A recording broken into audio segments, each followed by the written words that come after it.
Le message du jour vous est présenté par notre frère Marc. Salut, chers bien-aimés de notre Père Céleste. Nous poursuivons avec comment raviver votre temps de recueillement. Vous remarquerez que tous les points sont pratiques. Je vous encourage donc à les appliquer dans votre vie. 8. Utilisez un carnet de dévotion. Bien-aimés, notez les révélations et les enseignements tirés de la parole. Vous pouvez commencer par écrire les sujets pour lesquels remercier et louer Dieu, puis utiliser cette liste pendant l'adoration.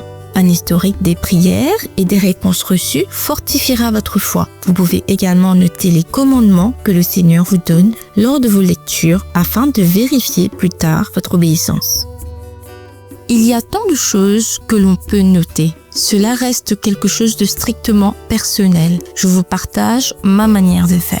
9. 4 fondements pour la prière. Bien-aimés, si vous avez l'impression d'avoir récemment prié machinalement, vous pouvez appliquer 4 principes tirés de Josué 24, verset 14. Maintenant donc, craignez l'Éternel et servez-le avec sincérité et vérité. Bien-aimés, lorsque vous priez, craignez le Seigneur. L'essence de la rébellion de l'homme contre Dieu est son refus de se soumettre à Dieu comme Seigneur et Maître de tout, y compris de lui-même.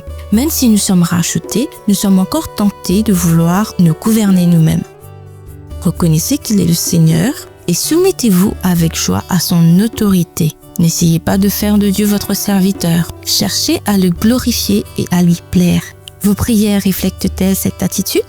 Enracinez votre prière dans le service à Dieu dans son royaume. Allez à lui pour recevoir des instructions. Demandez-lui la puissance d'accomplir ce qu'il commande et engagez-vous à lui obéir. Priez avec sincérité. Soyez totalement honnête avec Dieu. Rappelez-vous qu'il connaît toutes vos pensées et tous vos sentiments. Ouvrez-vous entièrement à lui. Bien-aimés, priez selon la vérité. Autrement dit, laissez la parole guider votre prière. Jean 17, verset 17. Par exemple, au lieu de vous plaindre que Dieu semble loin, dites-lui « Seigneur, tu dis dans ta parole que tu t'approches de ceux qui s'approchent de toi. Je te cherche maintenant et je te remercie parce que je te trouverai. » Dieu répond à de telles prières respectueuses, offertes avec foi. Il ne peut se nier lui-même, ni renier sa parole. Que Dieu vous bénisse tous. Passez une excellente journée en lui. Demain, nous conclurons ce message. Au revoir. Si toi aussi tu crois que la parole de Dieu est une bénédiction, partage-la et sois une source de bénédiction pour les autres toi aussi.